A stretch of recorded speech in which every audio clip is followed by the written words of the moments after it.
It's time for The Box, powered by Mingy Beef Jerky. The Box is also brought to you by the fine folks at Grayson Sanitation. Grab a cold beverage, sit back, relax, and enjoy the show as we spend the next hour or so looking at the wonderful world of sports. And now, here's your host for The Box, Tim Carver. Thank you very much, Jenna. Welcome into The Box with Tim, powered by Mingy Beef Jerky. My, oh my, what a week, what a week. I'm telling you what, folks, I'm gonna say some things that might offend some folks. I'm not gonna apologize for it. This coronavirus thing is just out of control. The tournament's being canceled, well, not canceled, but held without fans. Basically, this is my opinion. Opinions are like belly buttons, my papa used to say. Everybody's got one, some are deeper than others. But basically, what all these tournaments that are going to go on without fans, and as of right now, the NCAA tournament, when this goes out, it may be different. But as of the recording of this podcast, the NCAA has just announced that they will have the tournament without fans, period. And I guess that's the entire tournament from what I can gather. At this point, the SEC tournament has not made a decision. But basically what the NCAA is saying is that you folks in the general public are not intelligent enough to make a decision as to whether or not you should attend a basketball game. But us, the NCAA, in our infinite wisdom, is going to make that decision for you. I'm sorry. I know this is. I understand. I understand that this is a pandemic. I understand the coronavirus is deadly.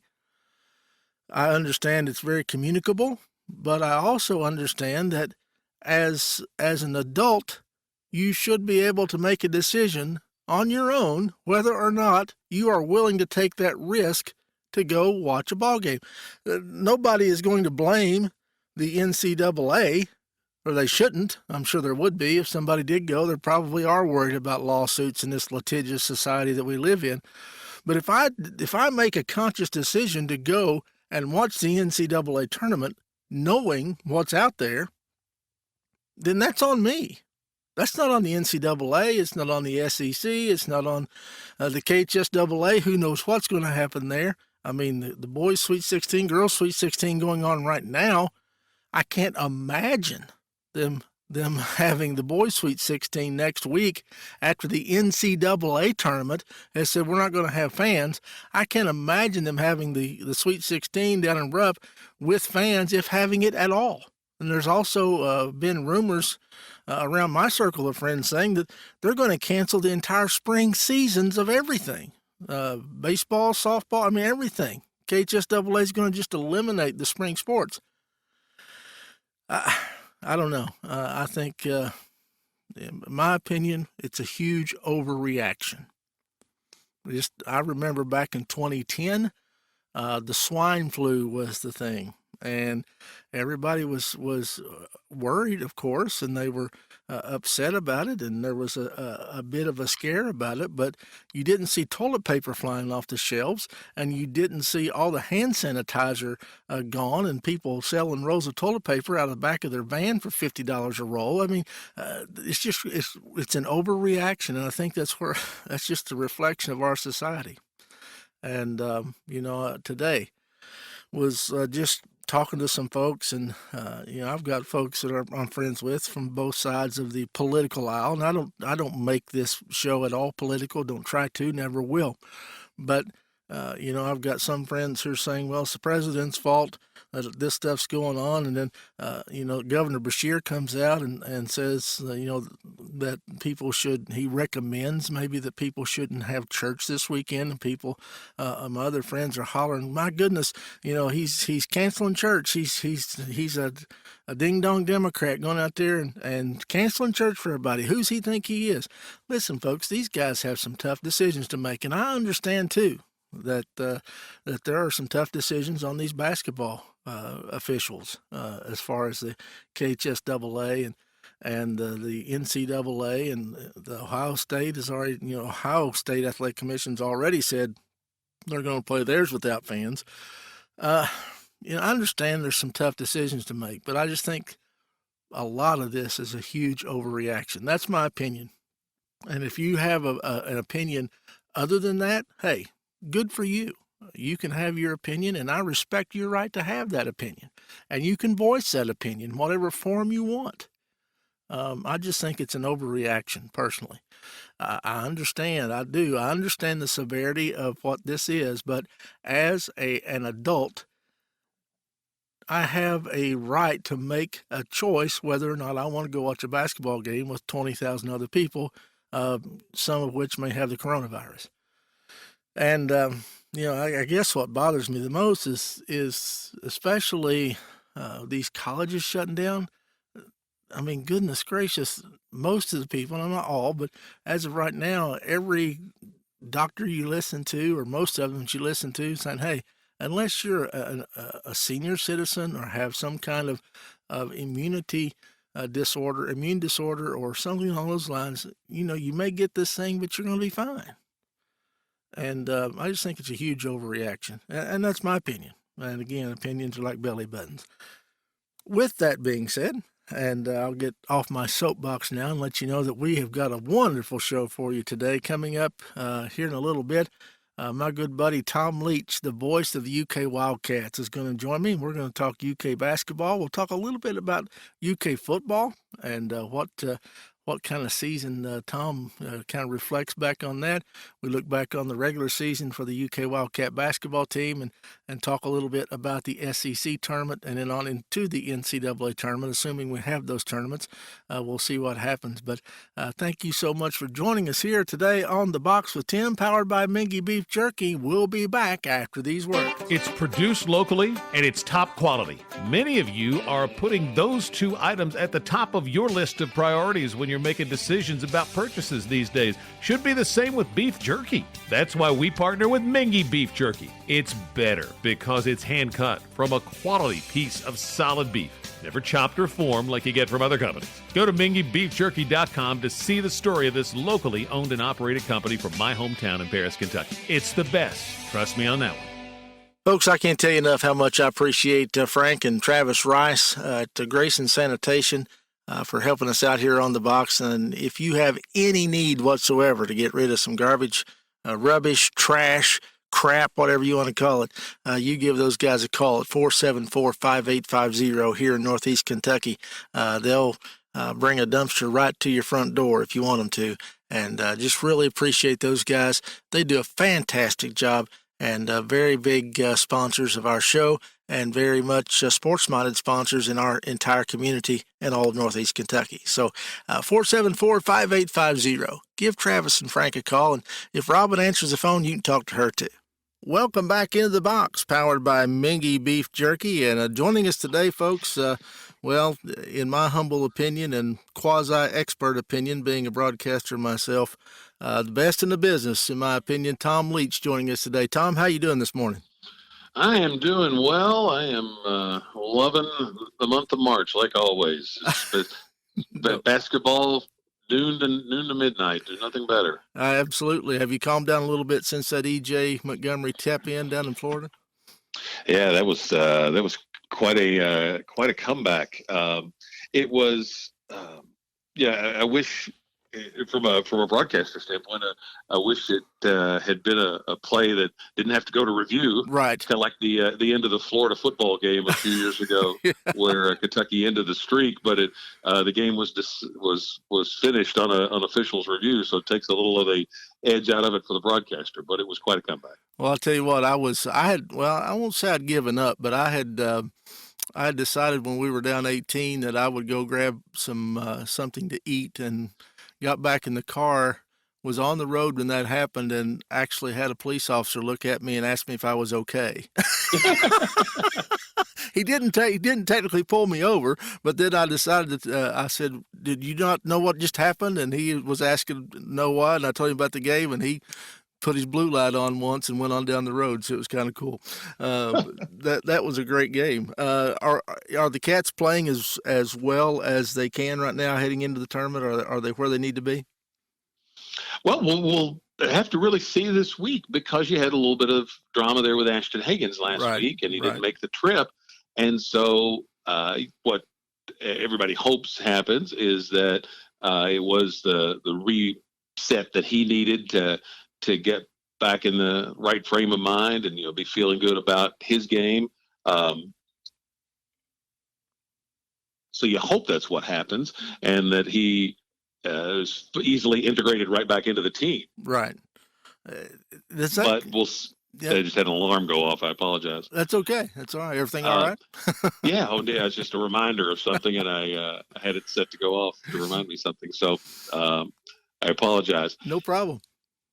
Ashton now hopefully is just seamlessly worked back into the mix, and but you've got to see that to be confident about it, and right. I think that's probably true for Cal, but certainly for fans. So I think while the tournament this week is not all that important to Kentucky from the standpoint of where they'll be seated or what chance they'll have of getting to the Final Four, it is, I think it would be good to see them play 2 if not 3 games and play well, and it looked just like it did back there in January, say, in early February when they were really rolling.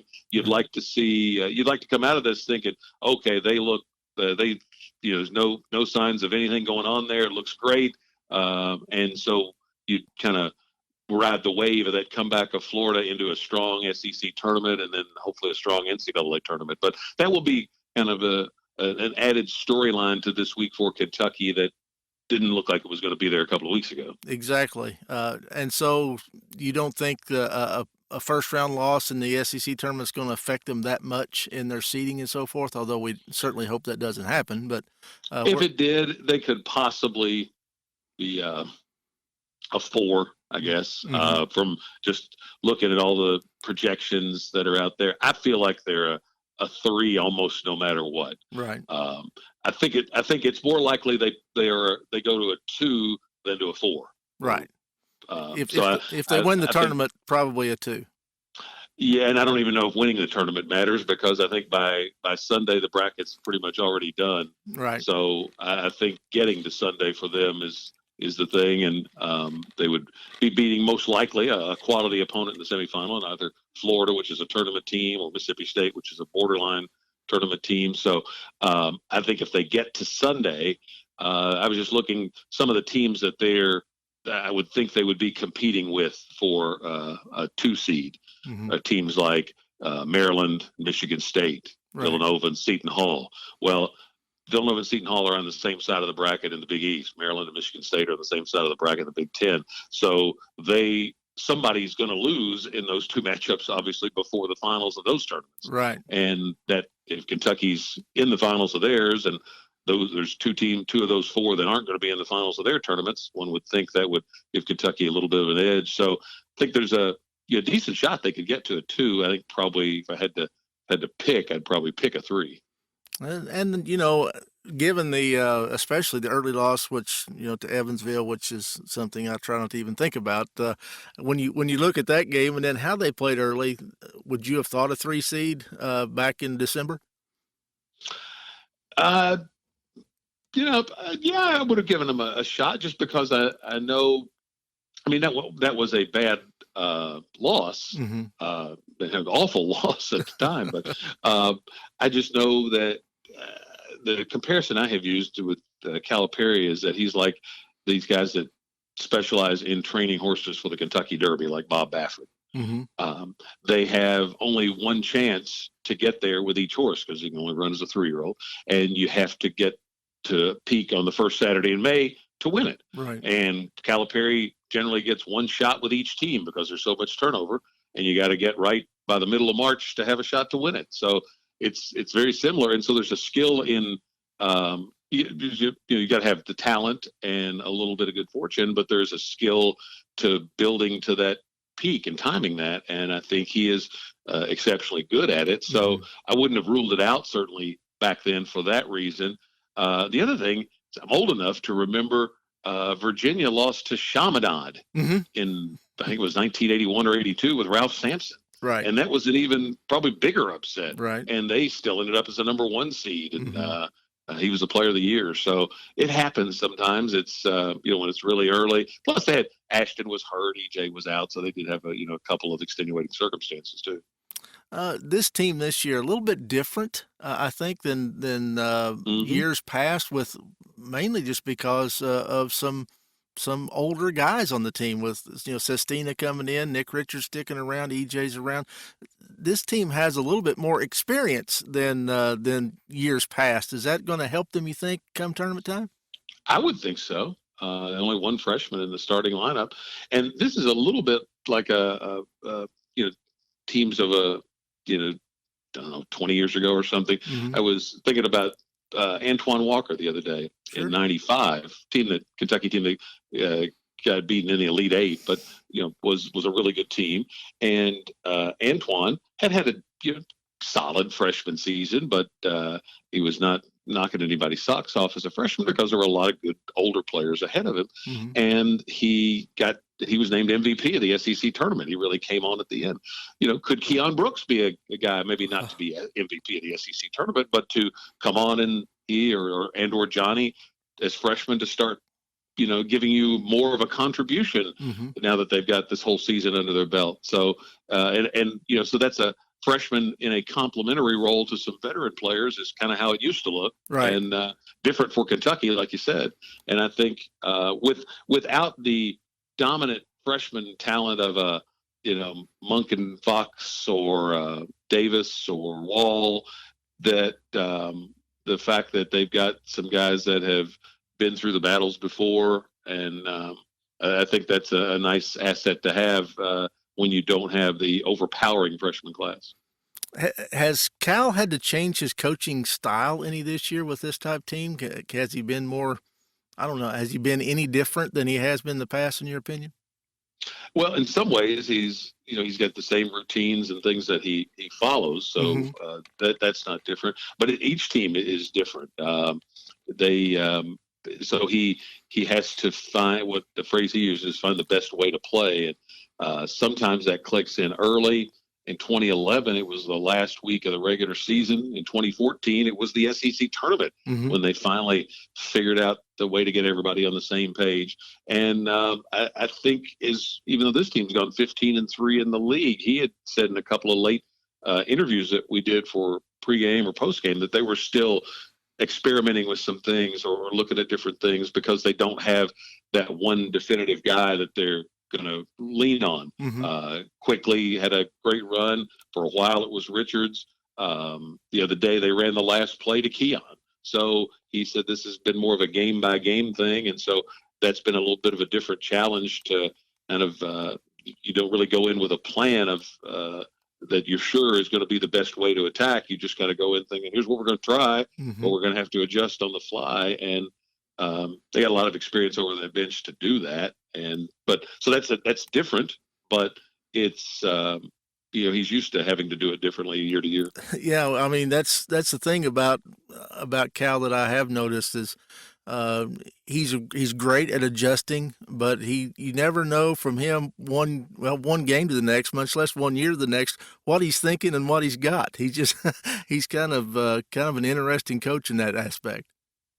True. Yeah, and he seems comfortable with that. No doubt. When you look at this team as far as guard play, do we have the guards to take us to the championship game? Well, I think so, but it kind of goes back to what we talked about earlier. I want to see how Ashton looks. You look at some of the numbers. He's going to, at some point here in the next week or so, become just the fourth guard in Kentucky history to have over 200 assists in a season. He's high up on the steals list. So you can look at the numbers and think, boy, he's had a great year. Then you look at, turnover count that in the last month that went up and just, I think with him, you have to look at necessarily a little bit beyond numbers and just know that he wasn't playing the way that Ashton Higgins looks like at his best in these last few weeks. So if this reboot gets him back to playing his best version of basketball, then I really think their group of three guards is as strong as anybody's.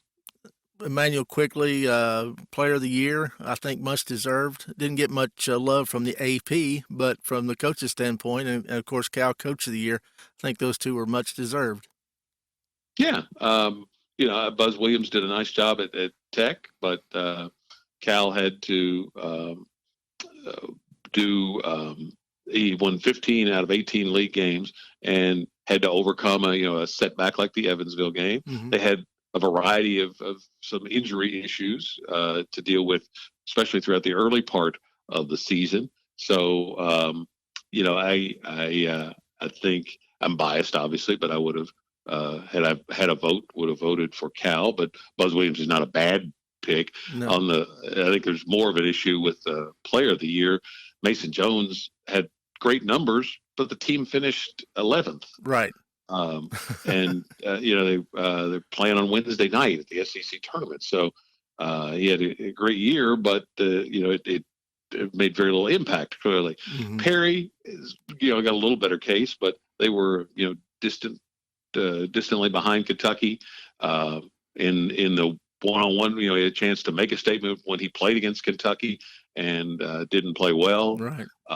So I thought, and maybe Quickly and Richards split the vote a little bit, but I thought I would have gone for somebody on what was clearly the best team. If the race had been more jumbled up, I think otherwise. But Kentucky was so clearly the best team by how the race played out that I'm going to start there. And if they've got a player that, if that team, whoever that is, it's Kentucky this year, has a key player or two, I'm going to start there on the Player of the Year.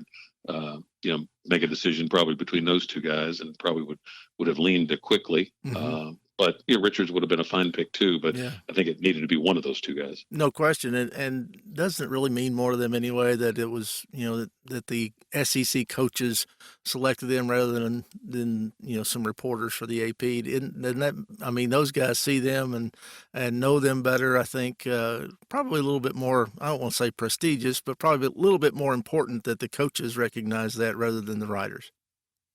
Players. And a coach would probably definitely feel that way. Players probably too. But ultimately, if you won the AP award and didn't win the coaches award, then you'd think, well, the writers see so much basketball and they're not as biased as the coaches are. True. So, very true. You'd make the case whichever one you win.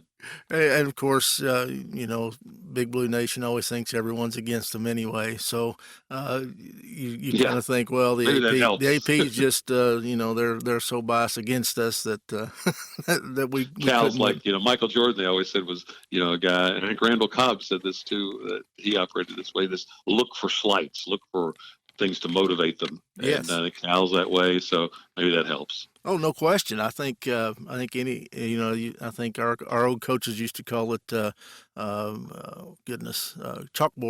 bulletin board material, things like that. And anytime you can get something like that to motivate, and you never know what's going to motivate one kid to the next, but definitely a slight would be one that you could definitely use. No question about it.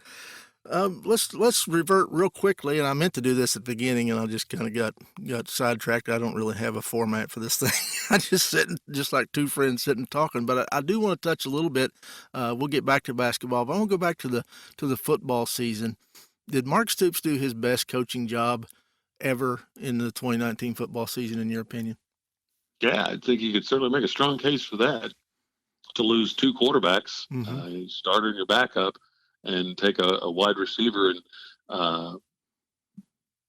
and it seemed to lift everybody.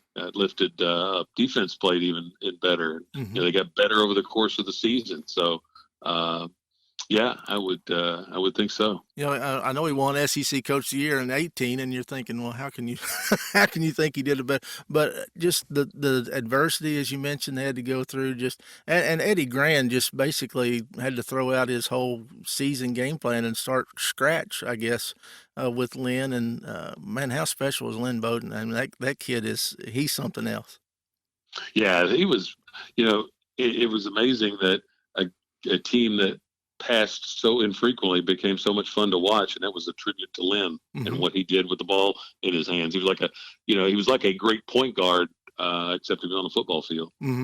No question, and how ironic the team that didn't pass very often, wins the bowl game on a touchdown Yeah, pass yeah. as time expired. Well, nearly expired. It was just a wonderful season. I know it wasn't probably wins wise, it wasn't equal to the prior year, but still 4 straight bowl appearances, get that bowl win.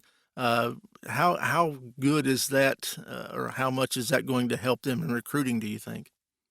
I would think, to have I think everybody wrote them off as a team that was going to have a big drop off because of losing Snell and Allen and those kinds of players, Mm-hmm. and to not have that drop off and to do it in a way that they had to do it with Bowden switching to quarterback.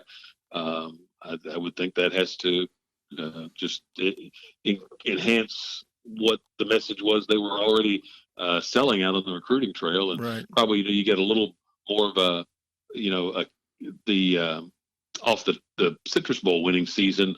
All that recruiting had already been done for that.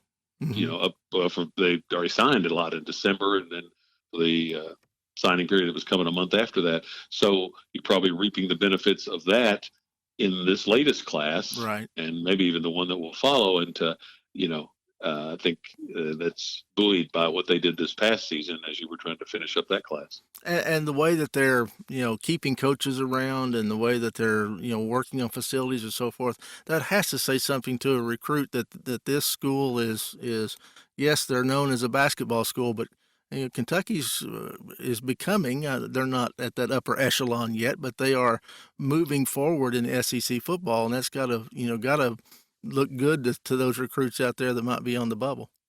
Seem to be doing all the things that people have talked about for years that they needed to do to make those statements. Right, and they've done it. We're going to take a break right now for our sponsor, Mingy Beef Jerky. We'll be right back and talk with Tom Leach, the voice of the UK Wildcats. You're listening to The Box with Tim, powered by Mingy Beef Jerky. The process began in the bluegrass fields of Paris, Kentucky in June 1994 when Ronnie Mingy began selling his beef jerky to local farmers. His recipe and his business have now become a family and a Kentucky tradition, passed down from generation to generation. Hi, Tom Leach here for Mingy Beef Jerky. Mingy Beef Jerky is made the old-fashioned way, hand-sliced, not chopped or formed.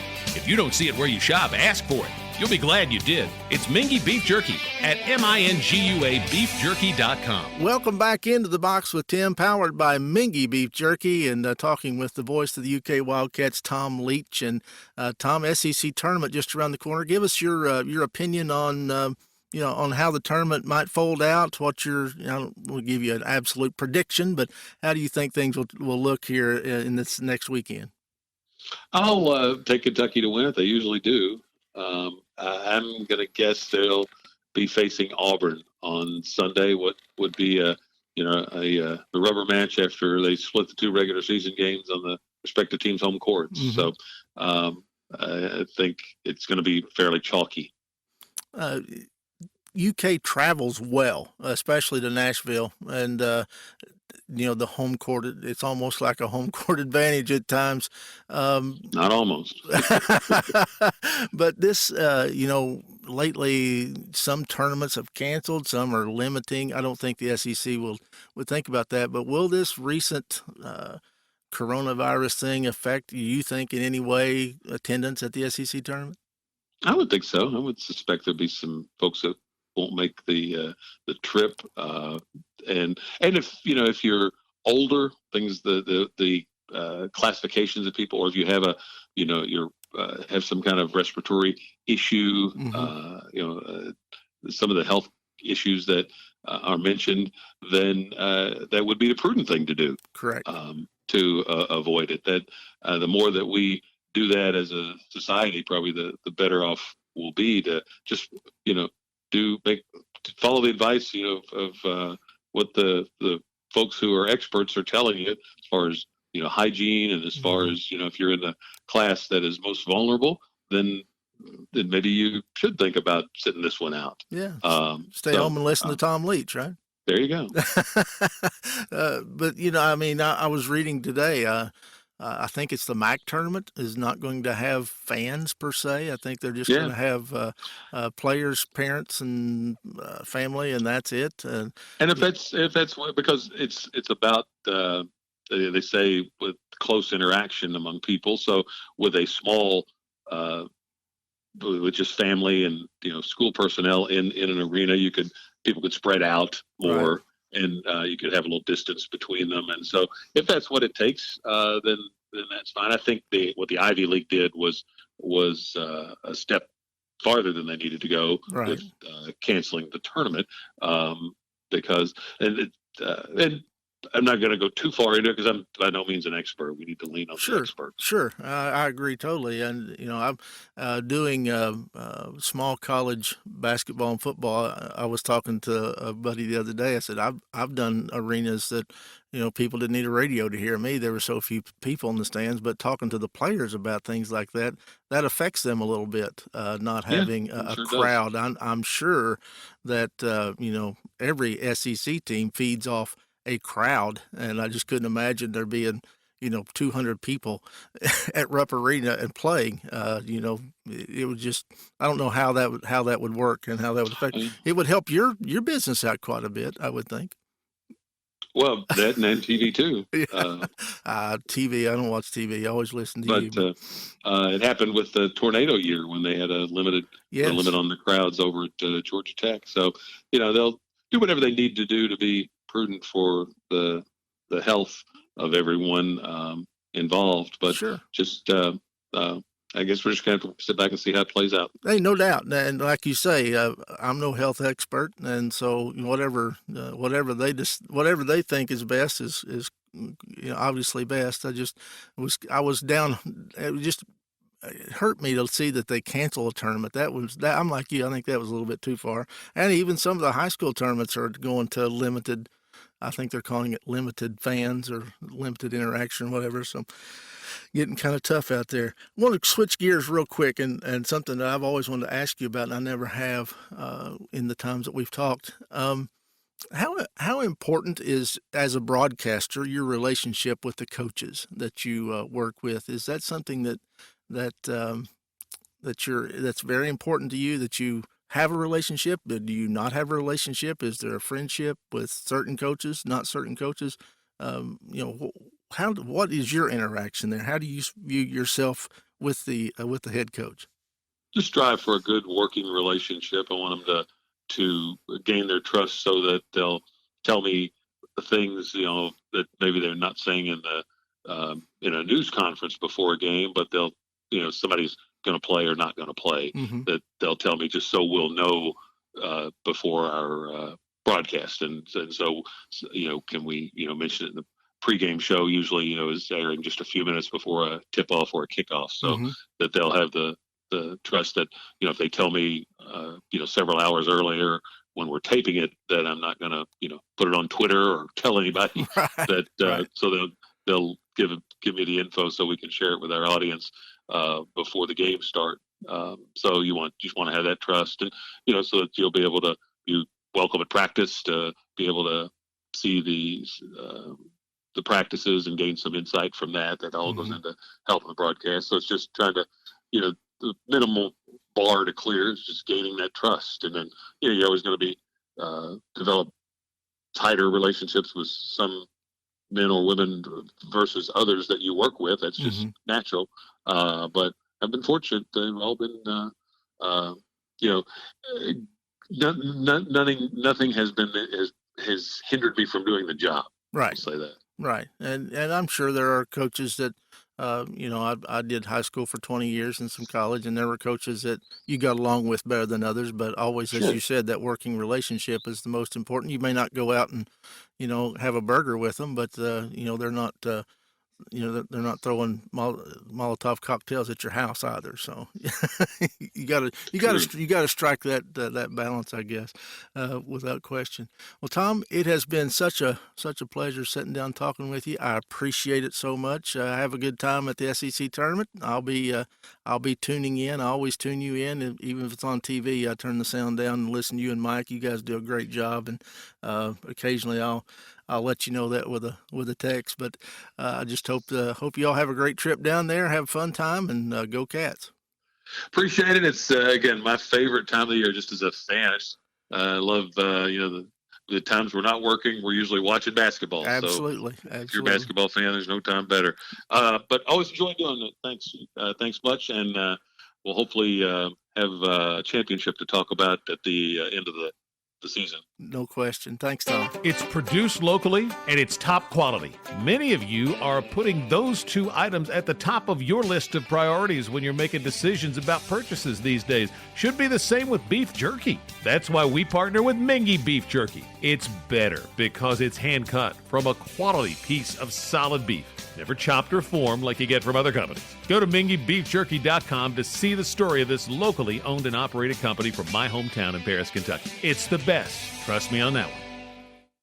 Well, that's our show for today. Certainly want to thank Tom Leach. Man, just always a good time catching up with Tom and just giving him a phone call. What I love about this show is just being able to call friends, and it's just like we're sitting down talking on the phone, because that's what we're doing. I mean, I just set the phone up in the window as we sit here high above Grayson in the Dean Fig Studio on 2nd Street, look down over the beautiful city of Grayson, Kentucky, and just talk basketball, whatever we talk, and just have a great time doing that with some friends. And it's one thing I love about doing this show. Certainly want to thank Tom for joining us today, taking time out of his busy schedule. March, my goodness, always a busy time for that man, and I certainly appreciate his time to sit in and talk with us today.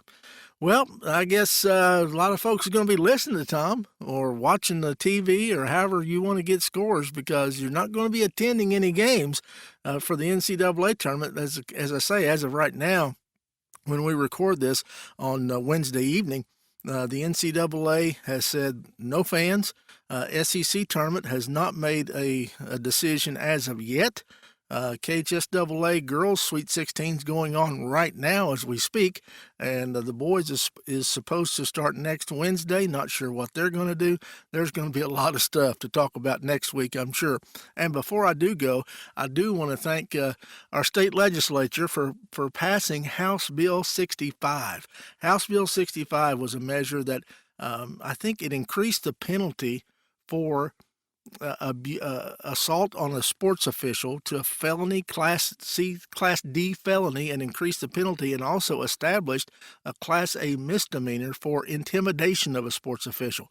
Folks, we needed that desperately. And the reason I say that is that, it's hard enough to get these guys and gals to get out there and do the job of an official. And when you when people are harassing them, and I mean, just imagine you go to your job, wherever you work, and you show up, and there's a crowd of people that shows up with you, and all day long they yell at you, they call you names, they tell you don't know how you do your job, you're just an awful person for even being there, and then you leave in the parking lot, and there's folks out there wanting to fight you over something that you did at your job. Whether you did it right or wrong, doesn't matter, it should be over with. Just imagine that, doing that 3 or 4 nights a week. Or days a week. I couldn't imagine. Well, I can't imagine. I've done it. I was a long-time baseball official and did some basketball and some volleyball, and it happens. And but not nearly, when I did it, it wasn't nearly as bad as it is today. Not nearly as bad. Just sitting in the stands and listening to some of this stuff. I really wish that schools would just have cameras on fans and replay some of their reactions to them or to the public, and let them see how silly they are sometimes. But I digress. I do want to thank the House that passed that bill, House Bill 65. Hopefully that will get to a governor, and he will sign it into law and help protect our men and women in stripes here in the state of Kentucky. I want to thank you so much for joining us. For Tom Leach and Jenna Birmingham, this is Tim Carper saying God bless everyone. Have a great day from all of us here on The Box, powered by Mingy Beef Jerky. You've been listening to The Box, powered by Mingy Beef Jerky. We hope you enjoyed the show and invite you to come back next week. For The Box, I'm Jenna Birmingham.